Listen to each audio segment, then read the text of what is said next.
સંપૂર્ણ ન્યૂઝ આપની આંગળીના ટેરવે ઇન્ટરનેટ પર સંપૂર્ણ ન્યૂઝ જોવા લોગ ઓન કરો www.youtube.com/સંપૂર્ણ ન્યૂઝ। જોઈએ સમાચારો વિગતવાર। ગુજરાત સરકાર જીવદયાની મોટી ગુલબાંગો પોકારી રહી છે, જ્યારે સરહદોથી મોટા પાયે ગૌવંશ કતલખાને જઈ રહ્યો છે। ક્યાંક જીવદયા પ્રેમીઓની ઝપટે પડતા ગૌવંશને બચાવવામાં આવે છે, પરંતુ પ્રાણીઓની જીવહિંસા અટકાવવાનું નામ લેતી નથી। આજે વહેલી પરોઢે જીવદયા પ્રેમીઓએ 33 બળદોને બચાવી ટેટોડા ગૌશાળામાં મોકલી આપ્યા હતા। રાજસ્થાન તરફથી મોટા પાયે ગૌવંશ ગુજરાતની સરહદે થઈ કતલખાને જઈ રહ્યું છે। અખબારો તંત્રનું ધ્યાન દોરે છે। જીવદયા પ્રેમીઓ પણ મહેનત કરે છે, પરંતુ તંત્ર જો કડક ન બને તો નિયંત્રણ આવી શકે તેમ છે। આજે વહેલી પરોઢે જીવદયા પ્રેમીઓને માહિતી મળતા તેઓ ધાનેરાના વેવાડા ગામે પહોંચી જઈ રસ્તા ઉપર ધ્યાન રાખતા બે ટર્બો ટ્રકમાં ખીચોખીચ ખાણીપીણી કે ઘાસચારાની વ્યવસ્થા વગર કસોકસ બાંધી ગૌવંશને કતલખાને લઈ જતા રોકવાની કોશિશ કરતા આરોપીઓ ભાગી છૂટ્યા હતા। પોલીસને જાણ કરવામાં આવી હોય પોલીસ પણ ઘટના સ્થળે આવી પહોંચી હતી અને બે turbo truck number GJ8U 2777 GJ18AU 7157 નંબરને ઝડપી અંદર ખીચોખીચ ભરેલા 33 બળદોને ટેટોડા ગૌશાળામાં મૂકી ટ્રકો પોલીસ સ્ટેશને લાવી ભાગી છૂટેલા આરોપીઓની તપાસ શરૂ કરેલ છે। આમ જીવદયા પ્રેમીઓની સતર્કતાથી 33 બળદોને બચાવી લેવાયા હતા। તારીખ 25 થી 27 એપ્રિલના રોજ યોજાનાર રેલવે યુનિયનની માન્યતા અંગેની ચૂંટણીને લઈ આજે ઉત્તર પશ્ચિમ રેલવે મજદૂર સંઘ અજમેર મંડળના અધ્યક્ષે આજે પાલનપુરમાં ચૂંટણીલક્ષી મુલાકાત લીધી હતી। રેલવે મજદૂર સંઘ યુનિયનની માન્યતા અંગે ચૂંટણી યોજાવાની છે, ત્યારે આબુ રોડથી કરજોડા સુધી આ ચૂંટણીમાં મજદૂર સંઘના પક્ષમાં મતદાન કરવા માટે રેલવે કર્મીઓને આહવાન કરવા આજે ઉત્તર પશ્ચિમ રેલવે મજदूर संघ अजमेर मंडल अध्यक्ष धर्मेंद्र गौतमे मुलाकात ली थी। मैं मजदूर संघ का अजमेर डिवीजन का चेयरमैन हूँ और अभी जो 25, 26, 27 तारीख को ट्रेड यूनियनों की मान्यता के लिए चुनाव होने वाले हैं, उसके चुनाव प्रचार के लिए करजोड़ा तक हमारी बीट पड़ती है, तो करजोड़ा तक मैं आया था। मैंने सोचा कि अपने साथियों से पालनपुर में भी यहाँ मिले, उनसे भी कोई सहयोग, जैसे यहाँ से हम चाहते हों या ये लोग यहाँ से हमारे सेक्शन से कोई सहयोग चाहते हों, इसलिए हमने आपस में आज मीटिंग की है और हमारी तैयारी बहुत अच्छी चल रही है। अजमेर डिवीज़न में, अजमेर डिवीज़न NWR में आता है और ये पालनपुर WR में आता है, तो रेलवे का भी फर्क है। तो या तो कभी ऐसा कोई ज़रूरत हो कि हमारे करजोड़ा तक के कभी कार्यकर्ताओं की इनको ज़रूरत पड़े तो उसमें सहयोग करेंगे, और हमारे क्योंकि करजोड़ा बिल्कुल लास्ट स्टेशन है अजमेर डिवीज़न का, हमें कोई इनकी हेल्प मिलेगी। जो कि अजमेर मंडळના અધ્યક્ષ ધર્મેન્દ્ર ગૌતમ આજે પાલનપુર આવી પહોંચતા રેલવે સ્ટેશન ખાતે તેમનું બહુમાન કરવામાં આવ્યું હતું। આ પ્રસંગે રેલવે કર્મીઓએ ઉત્તર પશ્ચિમ રેલવે મજદૂર સંઘ જિંદાબાદના નારા લગાવ્યા હતા। जिंदाबाद जिंदाबाद जिंदाबाद अपना जिंदाबाद जिंदाबाद जिंदाबाद मुबारक जिंदाबाद जिंदाबाद जिंदाबाद अपना जिंदाबाद जिंदाबाद जिंदाबाद मुबारक जिंदाबाद जिंदाबाद जिंदाबाद अनभाई जिंदाबाद अनभाई जिंदाबाद अनभाई जिंदाबाद जिंदाबाद जिंदाबाद आवाज दो आवाज दो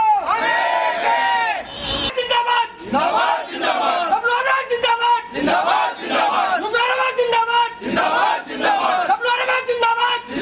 जिंदाबाद मुबारक जिंदाबाद जिंदाबाद जिंदाबाद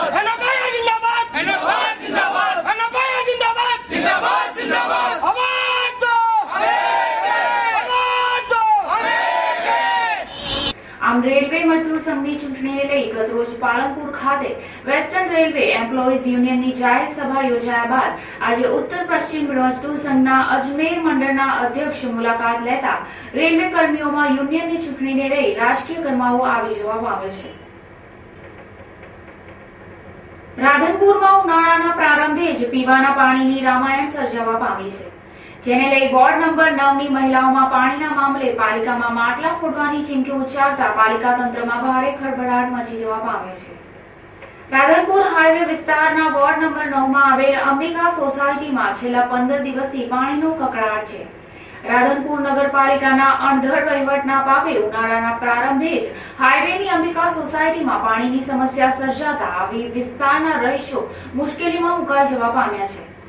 જોકે છેલ્લા 15 દિવસથી પાણી માટે વલખા મારતી આ વિસ્તારની મહિલાઓએ પાલિકા તંત્ર સામે રોષ વ્યક્ત કરી પાણીના મામલે પાણીમાં માટલા ફોડવાની ચીમકી ઉચ્ચારી હતી। 20 વર્ષથી ભાજપ ચૂંટાઈને આવે છે, પણ એ આજ સુધી કોઈ દિવસ જોવા નહીં આવતી. સોસાયટીની અંદર પાણીની તકલીફ બહુ છે. હાલ બી કોંગ્રેસ અમે ચૂંટાઈને લાયા તો બી પાણીની એને એ જ રામેણ છે.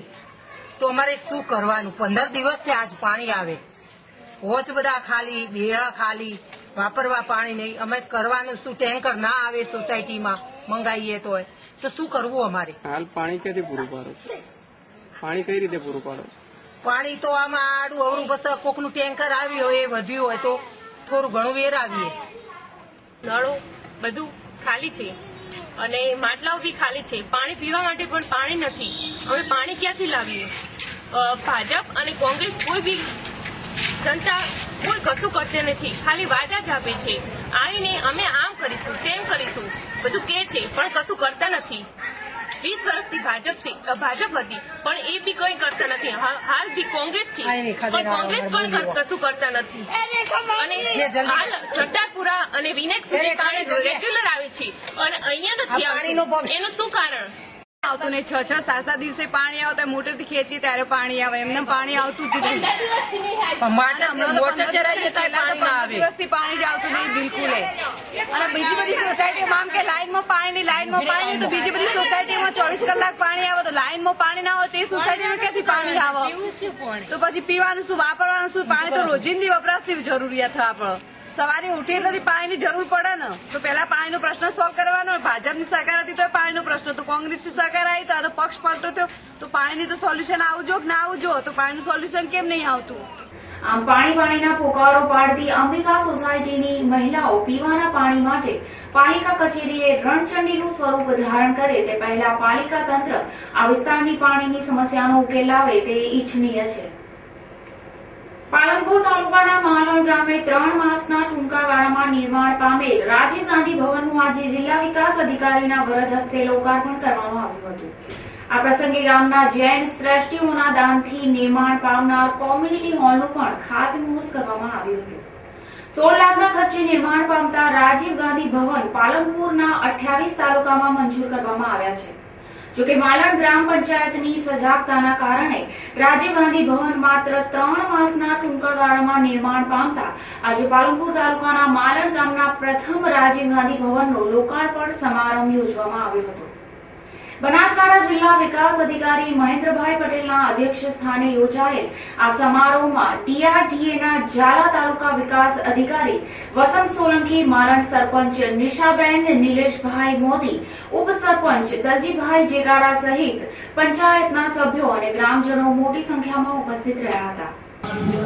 આજે માલણ ગામે કેન્દ્ર સરકારની યોજનાથી રાજીવ ગાંધી ભવનનું લોકાર્પણ અને કોમ્યુનિટી હોલ દાતાશ્રી તરફથી એનું ખાતમુહૂર્તનો કાર્યક્રમ માનનીય શ્રી જિલ્લા વિકાસ અધિકારી પટેલ સાહેબ, ડીઆરડીએના ઝાલા સાહેબ, તાલુકા વિકાસ અધિકારી વસંતભાઈ સોલંકીની ઉપસ્થિતિમાં, ગામ લોકોની ઉપસ્થિતિમાં પાલનપુર તાલુકાનું પ્રથમ મકાન જે માલણ ગામે શરૂઆત કરી અને પહેલ કરી છે, એ આ કામમાં અમારા ગામના લોકોનો ખૂબ જ સહયોગ પ્રત્યક્ષ અને પરોક્ષ રીતે મળ્યો તે બધા સૌનો હું આભાર માનું છું. માલણ ગામે યોજાયેલ રાજીવ ગાંધી ભવનના લોકાર્પણ સમારોહની શરૂઆત શાળાની બાળકીઓએ પ્રાર્થના કરીને રજૂ કરી હતી. બાદમાં જિલ્લા વિકાસ અધિકારીના વરદ હસ્તે રાજીવ ગાંધી ભવનનું રિબિન કાપીને વિધિવત ઉદ્ઘાટન કરાયું હતું.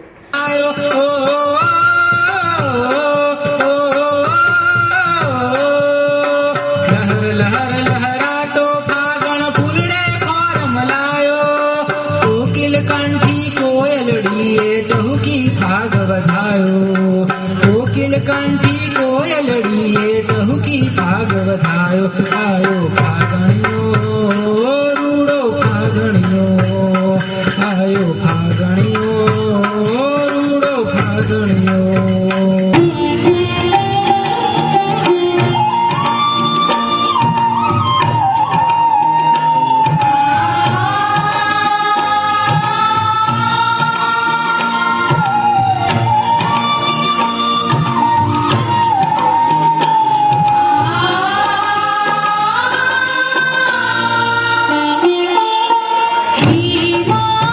शाने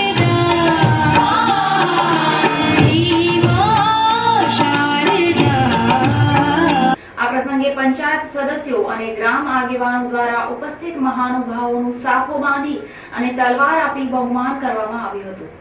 જોકે 3 માસના ટૂંકા ગાળામાં પાલનપુર તાલુકાનું પ્રથમ રાજીવ ગાંધી ભવનનું નિર્માણ કરવા બદલ જિલ્લા વિકાસ અધિકારી મહેન્દ્રભાઈ પટેલે માલણ ગ્રામ પંચાયતની સજાગતાને બિરદાવી હતી.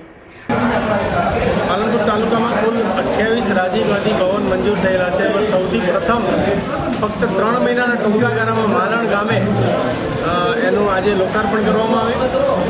અહીંના દાતાઓ દ્વારા ઉપર કોમ્યુનિટી હોલ નું આયોજન છે, એનું પણ આજે ખાતમુહૂર્ત કરવામાં આવ્યું.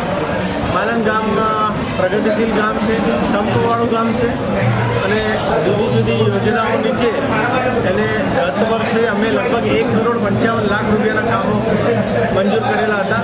આ વર્ષે પણ એના જે પાયાની જરૂરિયાતો છે એ ઉપરાંત એના નિર્મળ ગામ બનાવવા માટે જે કંઈ કરવું પડશે એ જિલ્લા ગ્રામ વિકાસ એજન્સીમાં.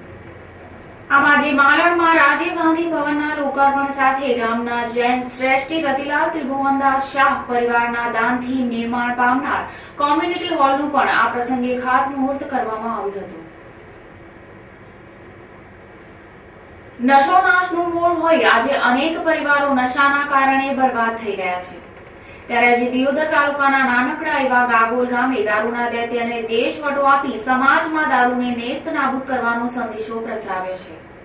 ગાગોલ ગામના રોજિયાપરા વિસ્તારના ગ્રામજનો આજે ગામમાંથી દારૂના દૂષણને ડામવા હિંગળાજ માતાજીના મંદિરે એકઠા થયા હતા. ત્યાં ગ્રામજનોએ ગામમાં દારૂ વેચવો નહીં કે કોઈએ દારૂ નહીં પીવાનો નિર્ણય કર્યો હતો. જોકે રોજિયાપરામાં દારૂના કારણે અનેક યુવાનોને દારૂની લત ચડી ગઈ હતી. ત્યારે ગામના યુવાધનને બરબાદીથી રોકવા માટે આજે ગ્રામજનોએ દારૂબંધીનો નિર્ણય કર્યો હતો. જોકે આ મામલે ગ્રામજનો ADY-SPને જાણ પણ કરી હતી. આમ છેવાડાના એક નાનકડા પરાને દારૂના દૈત્યને ડામવા માટે એક નિર્ણય કરી સમાજમાંથી દારૂને નાબૂદ કરવાનું ઉદાહરણ પૂરું પાડ્યું હતું. વડગામ તાલુકાના છાપી ગામની એક 19 વર્ષીય યુવતીએ પરીક્ષામાં નાપાસ થવાના કારણે વિષપાન કરી આત્મહત્યાનો પ્રયાસ કરતા ભારે ચકચાર મચી જવા પામી છે.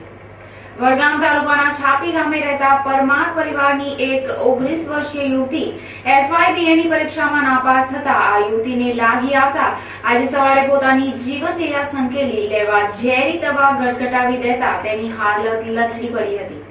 જોકે આ યુવતીને તેના પરિવારે તાત્કાલિક સારવાર અર્થે પાલનપુરની સરકારી હોસ્પિટલમાં દાખલ કરવામાં આવી હતી, જ્યાં ફરજ પરના તબીબે આ અસરગ્રસ્ત યુવતીની સારવાર હાથ ધરી હતી. આજે શીતળા સાતમના પાવન પર્વે ડીસા તાલુકાના કાંચ ગામે આવેલ અતિ પ્રાચીન શીતળા માતાજીના મંદિરે મેળો ભરાયો હતો, જેમાં હજારો ભક્તોએ શીતળા માતાજીના દર્શનનો લાભ લીધો હતો. ડીસા તાલુકાના કાંચ ગામે શીતળા માતાજીનું 700 વર્ષ પુરાણું મંદિર આવેલું છે.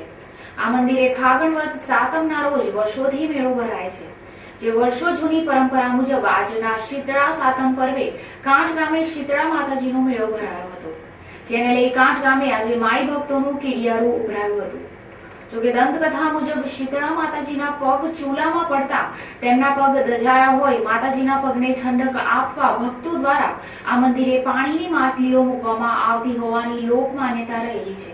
તેમજ માતાજીને મીઠું ધરાવવાથી પગમાં વાજની તકલીફમાંથી છુટકારો મળતો હોવાની ભક્તોમાં શ્રદ્ધા રહેલી છે. આ શીતળામાને પગે પગ તળિયે બહાતા હતા ને ત્યાં ટાટુડી મળ્યું હતું, એટલે અમારે મટી ગયું ને પગ નતા બહાતા એટલે શીતળામાં ટાટુડી સડાવી અને આ મેઠું ને પગે ટેસડીમાં આવતા ને હવાશીર મેઠું મળ્યું હતું એ શીતળામાં ના સડાયું હવાશીર મેઠું બધું બધું મારી હાર કર્યું.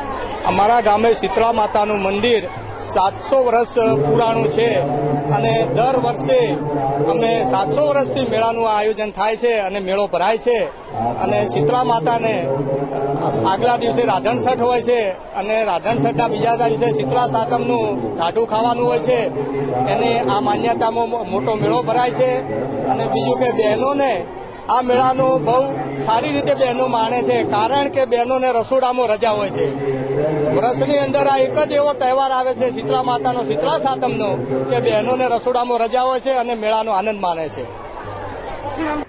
જોકે શીતળા સાતમના રોજ ચૂલા ઠંડા રાખવાના હોય મહિલાઓને આજના દિવસે ફુરસદ હોય કાંચના મેળામાં મહિલાઓની સંખ્યામાં વધારો જોવા મળે છે. જોકે ડીસા તાલુકાના સુપ્રસિદ્ધ કાંચ ગામના શીતળા માતાજીના મંદિરે આજે લાખો શ્રદ્ધાળુઓએ દર્શનનો લાવો લીધો હતો, જ્યારે મેળાને લઈ પોલીસ તંત્ર દ્વારા સઘન સુરક્ષા ગોઠવી દેવામાં આવી હતી. થરા તાલુકાના લુણાવા ગામે આવેલ શીતળા માતાના મંદિરે મેળો ભરાયો હતો, જેને મહાલવા ગામે ગામેથી લોકો ઉમટી પડ્યા હતા. આ મેળામાં ગ્રામ્ય સંસ્કૃતિની આગવી ઓળખ જોવા મળી હતી. થરા તાલુકાના જેતરાને અડીને આવેલ લુણાવા ફાર્મ ખાતે દર વર્ષે શીતળા સાતમના અવસર પર દબદબાભેર મેળો ભરાય છે, જેમાં લુણાવા, જેતરા, પ્રેપરાલ, અસાસણ, લાખણી, મોરીલા, સેદલા, આસોદર, ઘંટા, લાલપુરથી આગથડા સહિત આજુબાજુના ગ્રામ્ય વિસ્તારના લોકો મેળામાં ઉમટી પડ્યા હતા અને શીતળા માતાના દર્શન કરી ધન્યતા અનુભવી હતી. આવા આકરા તાપમાં પણ મેળામાં માનવ કીડિયારું ઉભરાતા હડુલા ગામના યુવાન હૈયાઓ હિલોડે ચડ્યા હતા. મેળામાં લોકો શેરડીની ખરીદી કરતા નજરે પડ્યા હતા અને મેળામાં શેરડી, ચકડોળ અને વિવિધ મનોરંજનના સાધનોનો લાભ લોકોએ લીધો હતો. આ મેળામાં કોઈ અનિચ્છનીય ઘટના ન બને તે માટે થરાદ પોલીસ દ્વારા ચુસ્ત પોલીસ બંદોબસ્ત ગોઠવવામાં આવ્યો હતો. ફરી એક નજર આજના મુખ્ય સમાચાર પર. ધાનેરાના મેવાડા ગામની સીમમાંથી અબોલ પશુ ભરેલી ગાડી ઝડપાઈ. જીવદયા પ્રેમીઓએ કતલખાને લઈ જવાતા 33 બળદોને બખ્શ્યું નવજીવન. રાધનપુરમાં ઉનાળાના પ્રારંભે જ સર્જાયો પીવાના પાણીનો કકળાટ. પાણીના મામલે અંબિકા સોસાયટીની મહિલાઓએ પાલિકામાં માટલા ફોડવાની ઉચ્ચારી ચીમકી. માણસ ગામે પાલનપુર તાલુકાના પ્રથમ રાજીવ ગાંધી ભવનનું કરાયું લોકાર્પણ. જિલ્લા વિકાસ અધિકારીના અધ્યક્ષ સ્થાને યોજાયો સમારોહ. બનાસકાંઠામાં શીતળા સાતમ પર્વની કરાઈ ધાર્મિક રીતે ઉજવણી. કાંચ ગામના 700 વર્ષ પુરાણા શીતળા માતાજીના મંદિરે ભરાયો લોકમેળો. આ હતા અત્યાર સુધીના સમાચાર. વધુ સમાચાર સાથે ફરી મળીશું. નમસ્કાર.